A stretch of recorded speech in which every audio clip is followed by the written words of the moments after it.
Hello guys! Hello, this is for Pisces. Welcome dito sa aking channel, Pisces.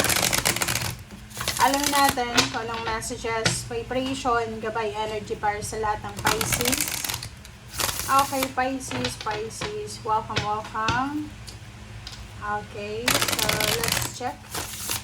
Let's clarify sa kung ano man ang message na kailangan yung marinig, guys. Okay, wait lang guys. Papatayin ko yun.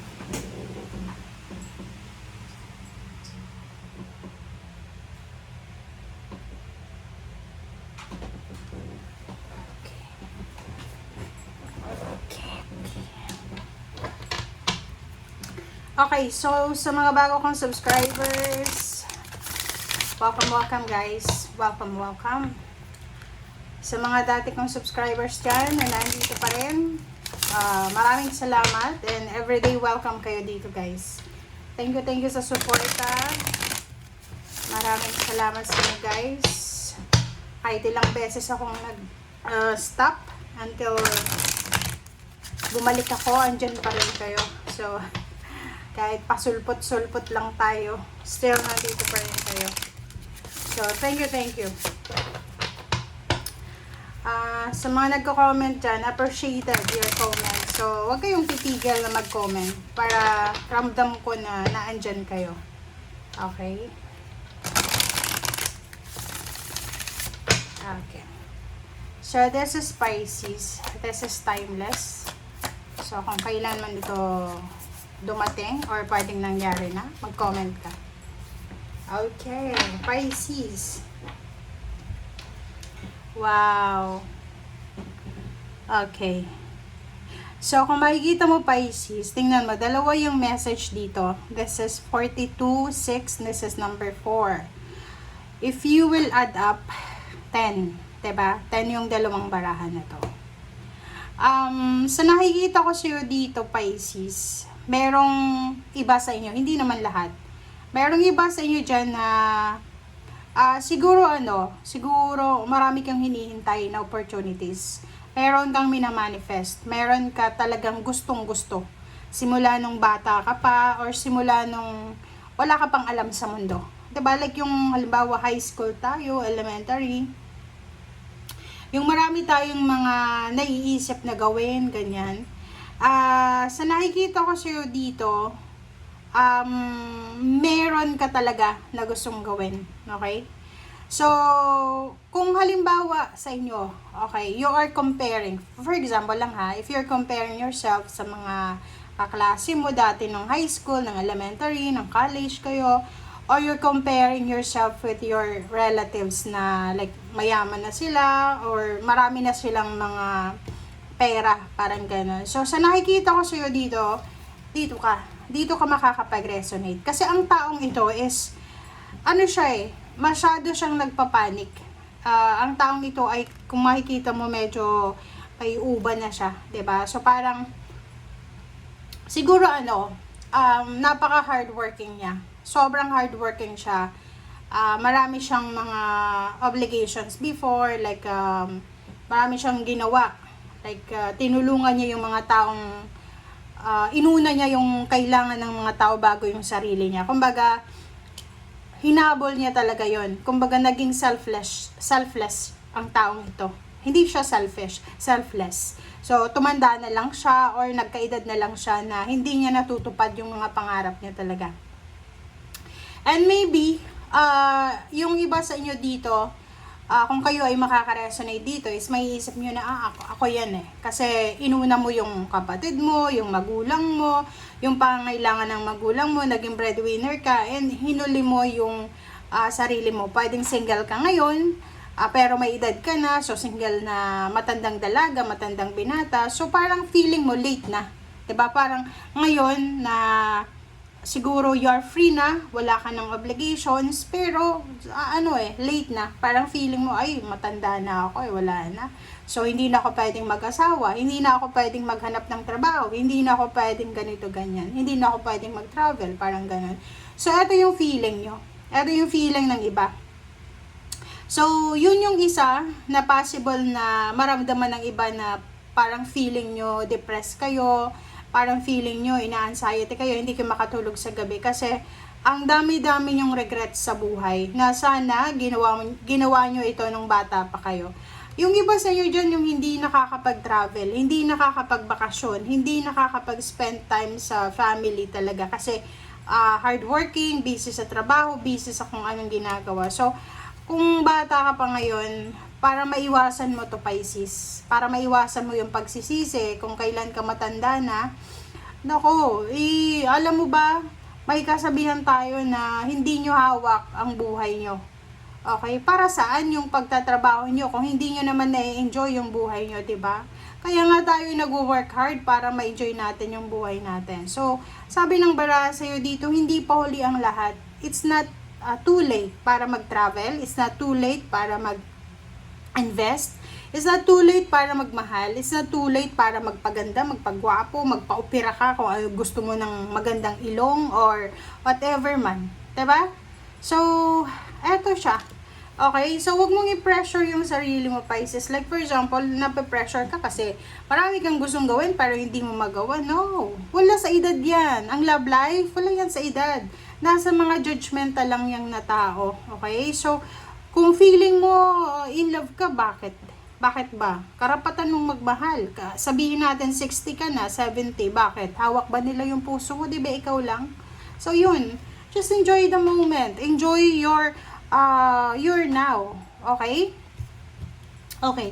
Next naman is itong overture. Ito yung opening, new beginnings, destiny. So, sinasabi ng bara sa'yo dito, Pisces, na wala kang dapat na alalahanin sa buhay mo. Okay? Kasi alam nyo yung mga Pisces, napaka-hardworking, napaka-matulungin, magaling din mag-save ng pera, magaling humawak ng pera. So, sinasabi ng bara sa'yo dito, huwag kang matakot. Huwag kang matakot maging generous. Huwag kang matakot na kumbaga mag-enjoy sa everyday life. Kasi sabi ng bara sa iyo dito, sabihin na natin, okay, gipit. May mga kagipitan, may mga problema sa pera, sa relationship, sa family. Pero everyday is a blessing eh. Everyday is a blessing. There's an opportunity everyday tayo. May opportunity tayo everyday na pwedeng magbukang liwayway, diba? So, everyday sumisikat tong araw, maliban lang sa mga bansa na malayo sa araw.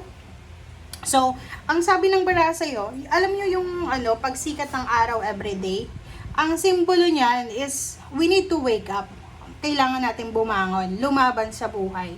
So, sabi ng bara sa'yo dito, wala kang dapat alalahanin, Pisces. Kasi unang-una, hawak mo ang susi para sa mga oportunidad na gusto mong buksan. Okay? Hindi ikaw yung klase ng tao na like other zodiac signs na nag-aantay ng pagbukas ng destiny. Ikaw hindi, ikaw mismo. Ikaw mismo ang magbubukas ng iyong kapalaran, ng iyong destiny. 'Di ba? Ikaw yung gumagawa ng iyong kapalaran. So, eto siya. Alright. Okay.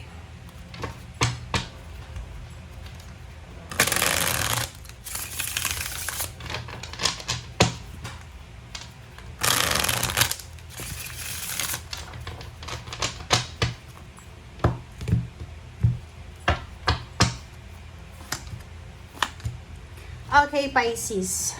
Ten of Pentacles and Page of Swords. O, di ba?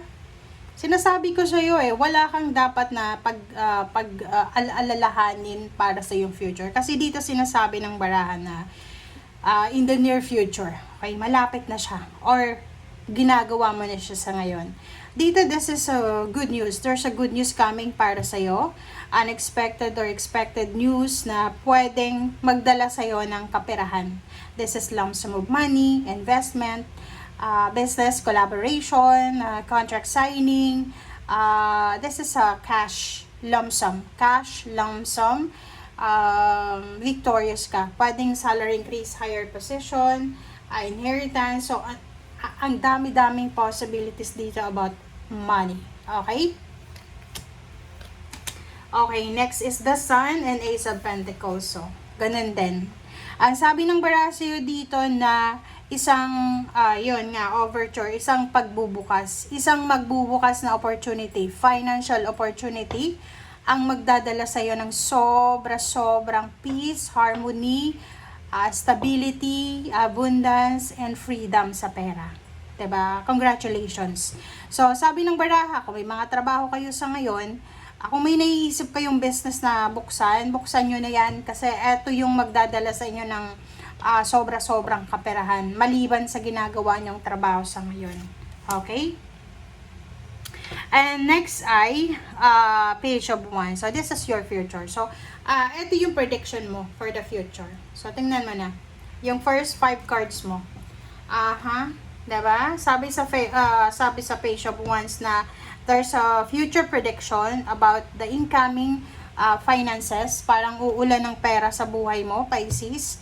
And this one is mga celebration of success, of happiness, of family. Maraming, kumbaga, if you are planning to have, or to launch a business, yung business na to talaga ay magpa-flourish siya. Okay? Magdadala to sa'yo ng sobra-sobrang pera. And at the same time, nakikita ko sa'yo dito, mas lalo kang yayaman siguro. Lalo kung mayaman na kayo ngayon, mas lalo pa kayong yayaman. Tingnan mo siya. 10 years from now, hindi ka na ma-reach. Sobrang yaman mo na siguro. Okay? Alright. So, let's clarify, guys.